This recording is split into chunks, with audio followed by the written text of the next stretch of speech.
नमस्कार बच्चों, आज हम पढ़ेंगे समझेंगे आपकी 9th क्लास की यानी 9वीं क्लास की हिंदी की वर्कशीट नंबर आपकी 32 है और तिथि यानी डेट है 22 सितंबर 2021।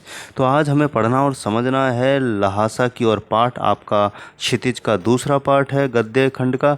तो प्यारे बच्चों, लहासा की ओर पाठ में लेखक तिब्बत की यात्रा में अब कहाँ पहुँचा, यह जानने के लिए गद्यांश को पढ़िए और प्रश्नों के उत्तर दीजिए। तो शुरू करते हैं प्यारे बच्चों। अब हमें सबसे विकट डांडा थोंगला पार करना था। डांडे तिब्बत में सबसे खतरे की जगह है। 16-17 हज़ार फीट की ऊंचाई होने के कारण उनके दोनों तरफ मीलों तक कोई गांव गिराव नहीं होते। नदियों के मोड़ और पहाड़ों के कोनों के कारण बहुत दूर तक आदमी को देखा नहीं जा सकता।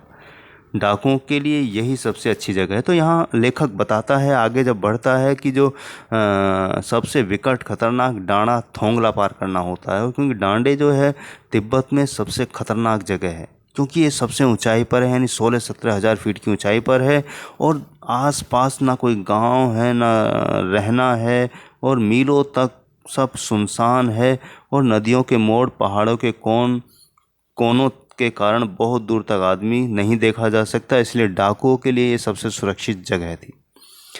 तिब्बत में गांव में आकर खून हो जाए तब तो खूनी को सजा भी मिल सकती है, लेकिन इन निर्जन स्थानों में मरे हुए आदमियों के लिए कोई परवाह नहीं करता।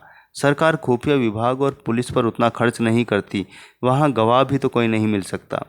तो लेखक बता रहा है कि तिब्बत के गांव में आकर अगर खून हो जाए तो खूनी को सज़ा मिल भी सकती है, लेकिन ऐसी जगह पर जो 17,000 फीट ऊपर है कोई मरे हुए आदमी की परवाह नहीं करता और ना ही कोई पुलिस पर इतना पैसा खर्च करता है कि वहाँ कोई गवाही भी दे सके। ऐसा भी कोई सुविधा वहाँ नहीं है।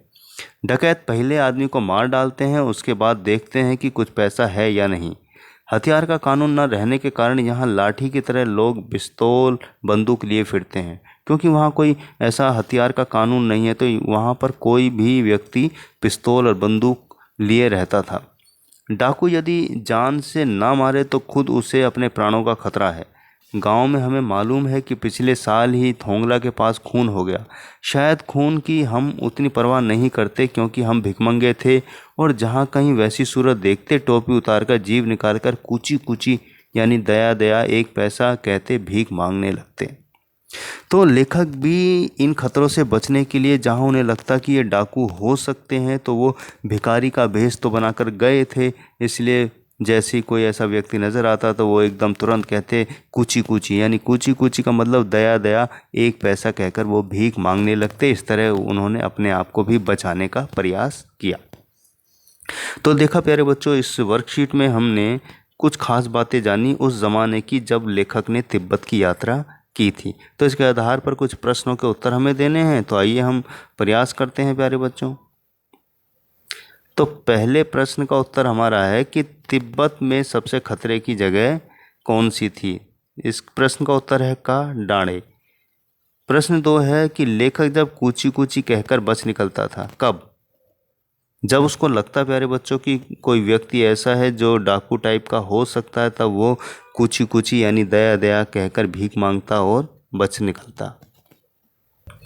तो प्रश्न 1 है कि तिब्बत में सबसे खतरे की जगह कौन सी थी, डांडे।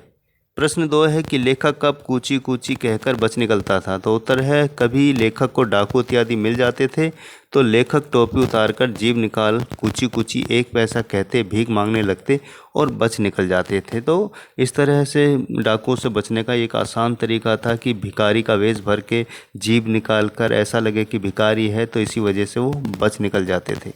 प्रश्न 3 है कि डाकुओं के लिए सबसे अच्छी जगह कैसे थी।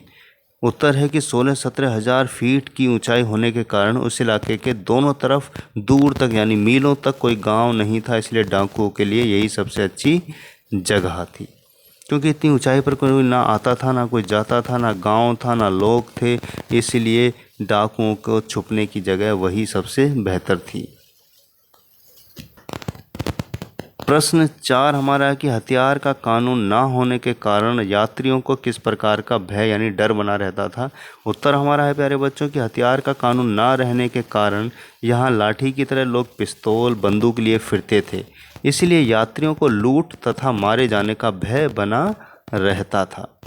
प्रश्न 5 है कि गांव पहुंचकर लेखक को क्या मालूम हुआ। उत्तर है कि गांव पहुंचकर लेखक को मालूम हुआ कि पिछले साल ही थोंगला के पास खून हो गया था। तो ऐसी जानकारी लेखक को गांव पहुंचने के बाद मिली। प्रश्न 6 है कि निर्जन शब्द का संधि विच्छेद। तो संधि विच्छेद होता है किसी शब्द के टुकड़े कर देना एक तरह से। तो यहाँ निर्जन शब्द है, इसको हमने अलग करके लिखना है। तो निर्जमा जन, इसका संधि विच्छेद हो गया। तो प्यारे बच्चों, इस तरह हमने काफ़ी महत्वपूर्ण बातें उस ज़माने की जानी कि तिब्बत का माहौल कैसा था, समाज कैसा था और क्या खतरे थे और क्या अच्छी बातें थी। तो प्यारे बच्चों, उम्मीद करता हूँ आपको वर्कशीट आज की पसंद आई होगी, समझ भी आई होगी। और इसी के साथ मैं लेता हूँ विदा, मिलूँगा नेक्स्ट वर्कशीट के समाधान के साथ। तब तक के लिए शुभकामनाएं। मास्क लगाकर ही बाहर जाएं और भीड़ भाड़ में जाने से बचें और अपनी मम्मी के हाथ का स्वस्थ और ताज़ा खाना खाएं और स्वस्थ रहें।